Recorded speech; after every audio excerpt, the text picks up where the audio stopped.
untuk selanjutnya, ini sesi yang terakhir, ini masih ada satu sesi lagi, masalah berkaitan dengan DTKS.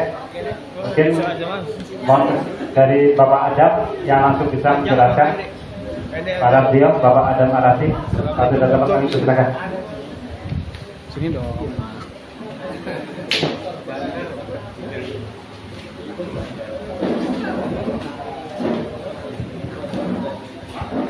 Assalamualaikum warahmatullahi wabarakatuh.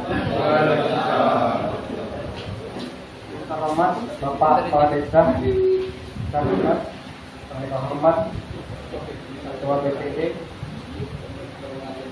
dan terhormat Bapak Babinsa dan pendamping serta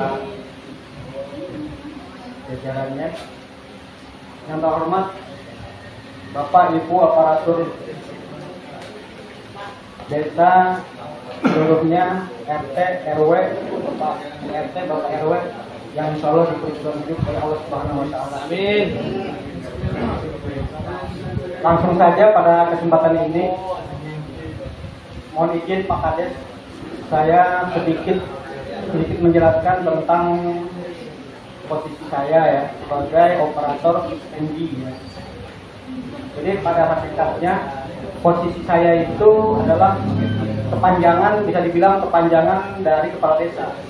Karena setiap bulan kegiatan kita yang sudah kita jalani selama ini itu adalah pada dasarnya adalah usulan dari kepala desa. Karena kalau tangannya tangan kepala desa. Kendati pun begitu, kita bisa mengusulkan BPNT ya, PKH, DTKS, dan TBI 4 itu. Kalau non bansos itu DTKS itu non bansos disebutnya.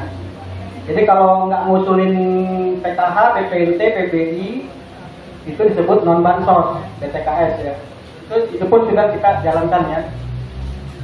Nah dalam kaitan DTKS tadi, dan tadi saya melihat data desil tadi ya, ternyata di situ rupanya itu data DTKS yang sering saya share ke Bapak Ibu. Itu jumlahnya sebenarnya Bu 1664 untuk desa Candimas yang setiap bulan itu harus diverifikasi. Verifikasi itu meliputi kayak misalnya ada yang meninggal, itu kita bisa usul hapus. Atau ada yang masih punya ahli waris, kita bisa usul ganti pengurus atau pindah dan sebagainya tidak layak. Itu ada kriteria semua di situ. Dan itu memang tugas saya gitu. Tetapi kan lagi-lagi walaupun itu tugas saya kan saya tidak mampu kalau nggak dibantu oleh Bapak Ibu RT sekalian. Makanya saya sering koordinasi dengan RT Kadus. Kita sudah menjalankan bertahun-tahun kan berjibaku. 2021 itu dari mulai 2021 saja secara manual kita sudah kan. 2022 itu saya juga ingin menjelaskan ini ada peralihan sistem. Dari sistem manual tadi sekarang sistem by system disebutnya. Kalau kami biasa nyebut itu by system. Ketika by system itu sudah terintegrasi antara Pusdatin dan Dukcapil. Jadi semua tuh online gitu. Online. Ketika kita mengusulkan langsung online, ketika NIK-nya itu tidak sama atau data di kakak yang kita usulkan tidak sama di Capil, itu langsung tertolak. Langsung ditolak gitu. Makanya itulah namanya by system. Begitupun usulan, begitupun update. Nah, ditambah lagi sekarang ada tugas baru. Setiap bulan harus ada pemadanan ulang.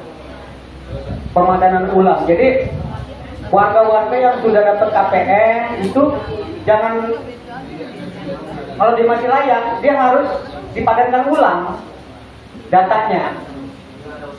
Itu pekerjaan itu ringan, 1 menit selesai itu. Tapi harus diketahui oleh Bapak Ibu, nanti disampaikan, tolong disampaikan kepada warganya. Kalau itu tidak dipadankan ulang tiap bulan, itu kan SK-nya kan per periode Bu, dari Kemensosnya. SK DTKS dan SK semua pencairan itu per periode berdasarkan NIK-NIK yang sudah padan. Nah, balik ke data desil tadi, itu sebenarnya data yang memang bertahun-tahun itu tidak pernah diverifikasi. Saya sering share, saya juga kemarin rapat di kabupaten, seluruh kepala desa itu memang sampai Kabid Dinsos itu mengatakan seluruh kepala desa itu takut menghapus data. Sampai ngomong begitu. Tapi itu kewajiban kita memverifikasi data itu. Makanya kan saya sering share di grup itu kan, tolong Bu diverifikasi yang sudah tidak layak, nah gitu kan. Mungkin dari situ karena tidak diverifikasi keluarlah desil itu.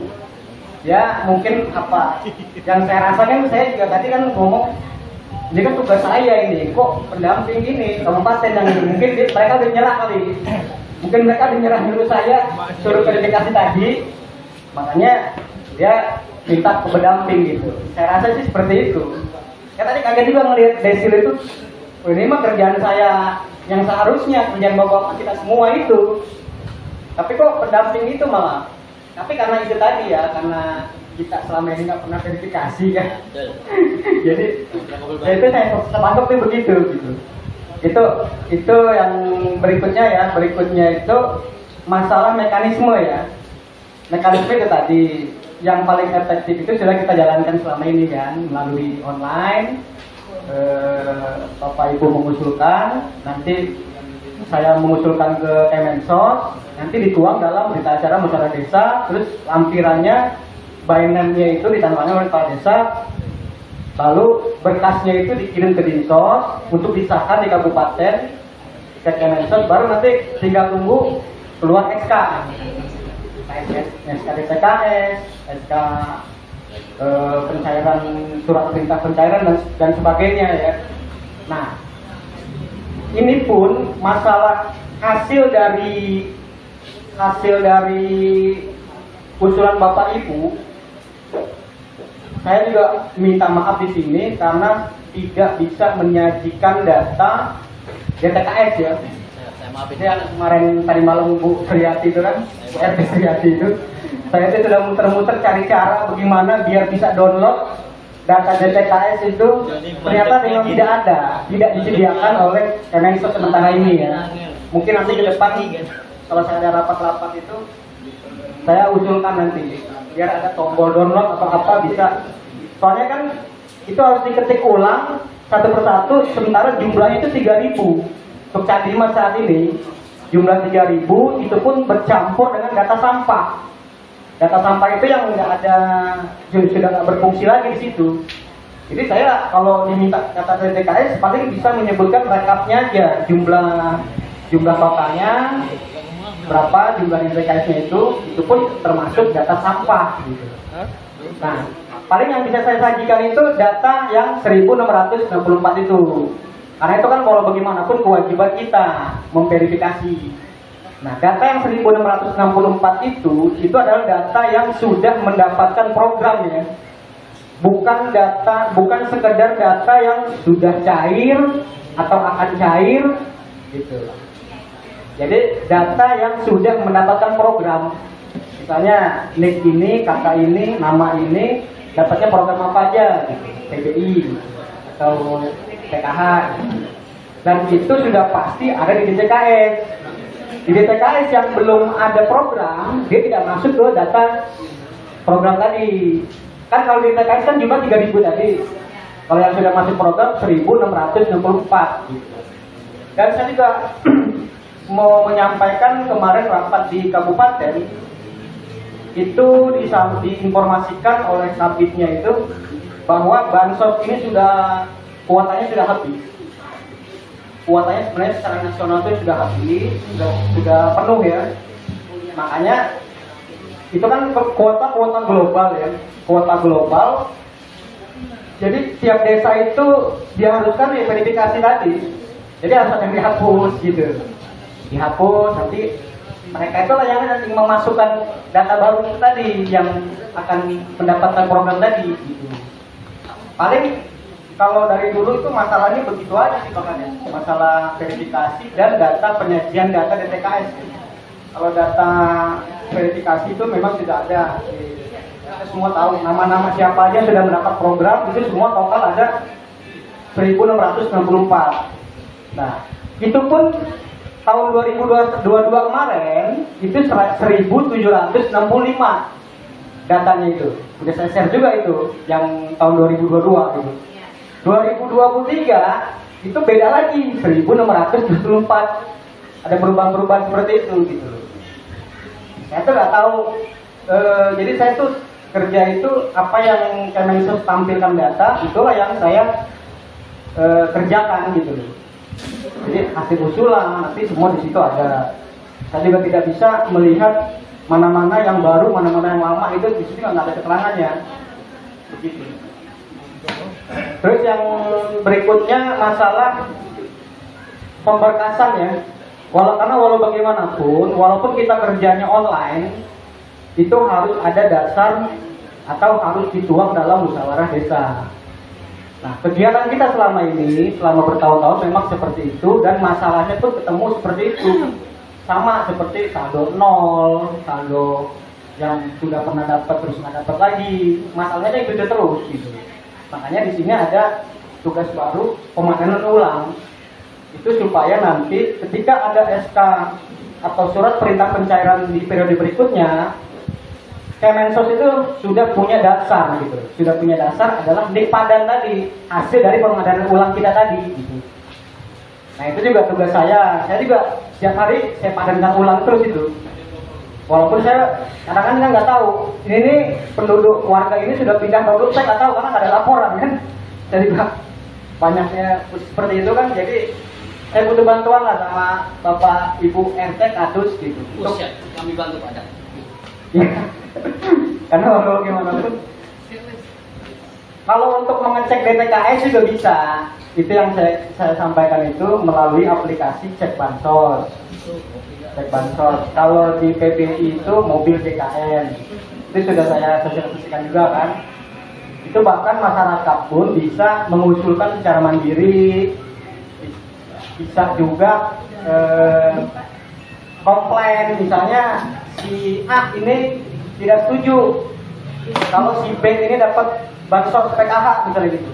Dia bisa komplain ke aplikasi itu, melalui aplikasi itu gitu.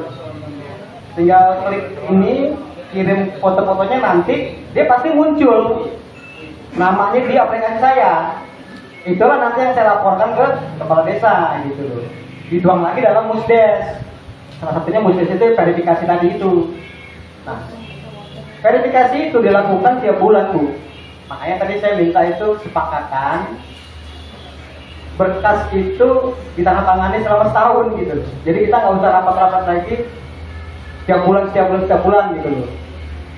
Karena kan kegiatannya sama usulan tiap bulan, verifikasi tiap bulan, pemadaman tiap bulan. Itu untuk efisiensi. Makanya saya kembalikan lagi ke Bapak Ibu kalau sepakat seperti itu tanda tangannya. Dan dari tahun ke tahun seperti itu, camat aja setuju begitu. Gitu. Mungkin ada, kalau ada pertanyaan silakan, nggak apa-apa Bu. Tadi kan banyak keluar-keluar gitu. Nggak apa-apa ya Pak ya. Bu, maju Bu.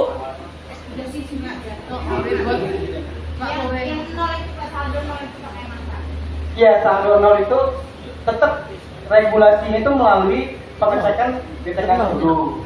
Cek bansos. Di situ ada status, ada keterangan. Kalau statusnya tidak, itu berarti belum pernah mendapatkan. Tapi kenapa dia dapat ATM-nya, tapi nggak ada saldonya? No. Ya, makanya kan sering saya cek tuh, linknya rupanya di DTKS namanya misalnya Emma, di rekeningnya namanya Emma, double M. Nah, di situ keterangan DTKS-nya misalnya SPI, misalnya SPM gitu, surat perintah membayar gitu. Maksudnya Kemensos itu sudah perintah bayar ke bank. Di bank itu data itu tadi beda M aja. Makanya kan saya kasih solusi, ajak pendamping dalam hal ini misalnya PKH, siapa itu, Mbak Maya. Ini perbaiki data di sana, di bank, di perbankan itu, ganti nama sesuai dengan data yang ada di saya tadi, gitu loh. Habis bulat tuh. Habis itu bisa dipahami nggak, Bu? Itu pasti ada masalah di NIK, data ini. Beda antara data di bank dengan data di DTKS. Tapi warga nggak mau tahu, taunya kenapa saya dapat ATM, ternyata tadi saya nggak dapat uang gitu. Ya itulah. Saya ke pengajar dia nggak mau. Ya mungkin itu. Terus saya ke bank dia nggak mau. Itu yang. Ya kalau saya harus ke bank ya, Oh, enak. itulah fungsi pendamping itu sebenarnya, Bu. Itu Pak. Malah orang itu Pendamping. saya bete. Ditinggal ngopi ya Ibu Sri. Maunya di rumah aja kita nempel gitu ya. Dapat bantuan. Ya, yang penting kita sudah melaksanakan, Bu, sudah menyampaikan gitu. Itu pasti ada tidak sinkronan antara data DTKS dengan data bank. Itu banyak terjadi. Ada lagi nggak? Kalau yang masalah regulasi mah kayak udah paham semua lah ya. Cukup Adam, cukup. Cukup. Jadi yang tadi berkas itu setuju, Bu ya? Setuju.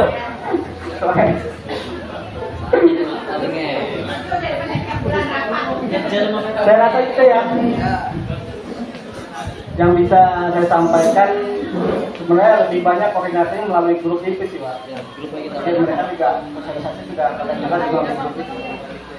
Karena saya itu bisa disampaikan, mudah-mudahan bermanfaat. Sekali lagi mohon maaf. Wassalamualaikum warahmatullahi wabarakatuh. Waalaikumsalam warahmatullahi wabarakatuh. Baik, terima kasih pada Bapak Adam selaku operator CNG. Nah, sudah jelas semua, Bu ya. Dan permasalahan ini bukan baru sebulan 2 bulan ini, artinya verifikasi itulah intinya. Itu bisa dikomunikasikan lewat grup. Harus selalu standby Pak ya. Karena setiap bulan pasti ada verifikasi. Dan permasalahan-permasalahannya pun sudah jelas. Yang penting kita memberikan penjelasan kepada warga terkait warga yang mau duduk aja mau dapat ya, itu udah risiko warga. Kalau mau duduk aja ya gimana mau beres datanya.